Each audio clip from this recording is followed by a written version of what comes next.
જય માતાજી અને જય દ્વારકાધીશ। આજે હું તમને બધાને લાપસીની રેસીપી આપીશ। આ છે કરકરો લોટ લાપસીનો। તમે દળાવા જાઓ ને એમ કહો કે કરકરો લોટ એટલે લાપસીનો દળીએ અને ચાળી લઈશું આપણે। લાપસીના કરકરા લોટમાં એક પાવડું મોણ દેવાનું, તેલ નાખી દેવાનું એક પાવડું। પછી લાપસીના લોટને સરસ રીતે તેલ સાથે મિક્સ કરી લેવાનું। મોણ બરાબર લોટ સાથે જો આવી રીતે આમ મિક્સ કરી લેવાનું। સરસ રીતે મિક્સ થઈ ગયો છે। પછી તપેલામાં ગોળ આવી રીતે સુધારી લેવાનો। જેટલી ગળી ભાવે એ રીતે ગોળ સુધારી લેવાનો। જો આ એક વાટકો લોટ લીધો તો એટલે એનાથી સહેજ જ ઓછું પાણી લેવાનું। એક વાટકો ગોળમાં પાણી નાખી દેવાનું। એક વાટકો લોટ એની સામે એક વાટકો પાણી અને એક પાવડું અંદર તેલ નાખી દેવાનું। પછી ગોળ, પાણી અને તેલ એને ગેસ ઉપર ઉકળવા મૂકી દેવાનું। ગોળ એકદમ ઓગળી જાય ત્યાં સુધી ઉકાળવાનું પાણીને। ગોળ આવી રીતે ઓગળી ગયો છે અને ગોળનું સરસ મજાનું પાણી થઈ ગયું છે અને ગળી સુગંધ પણ આવવા માંડી છે। હવે ગોળનું પાણી ગળણીની મદદથી ગાળી લેવાનું। પછી પાછું આવી રીતે તપેલીમાં નાખી દેવાનું।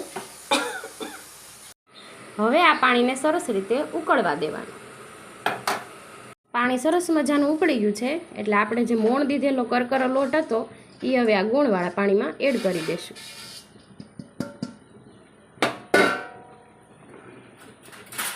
અને પછી વેણાની મદદથી આવી રીતે હલાવી લઈશું। પહેલાં ફેલાવી દેવાનું, પછી અંદર વેણાની મદદથી ખાડા કરી નાખવાના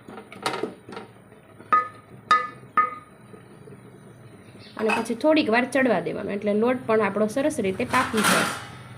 આવી રીતે નીચે એક લોઢી મૂકી દેવાની અને એની ઉપર આપણે તપેલું મૂકવાનું એટલે આપણી લાપસી છે એ નીચે બેસી ન જાય, કેમ કે તપેલું ડાયરેક્ટ આપણે ગેસ ઉપર મૂકીએ તો નીચે આપણી લાપસી દાજી જાય।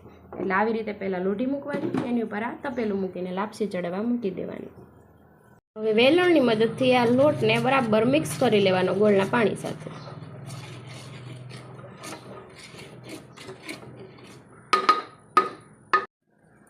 ધીમા ગેસે ચડે લાપસી ત્યારે એને એક મિનિટે આમ હલાવીને જોતું રહેવાનું કે નીચે બેસતી નથી ને, આમ તો નહીં બેસે પણ તોય આપણે ચેક કરતું રહેવાનું।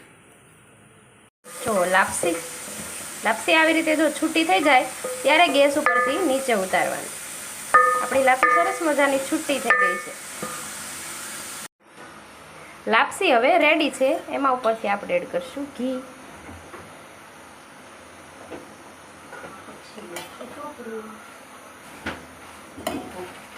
અને ઉપરથી તમને જે કોઈ પણ ડ્રાયફ્રૂટ ભાવતા હોય એ એડ કરવાના।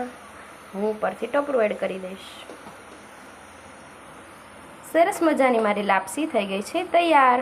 તમે પણ ઘરે બનાવજો અને કોમેન્ટમાં કહેજો કે લાપસી તમને કેવી લાગી।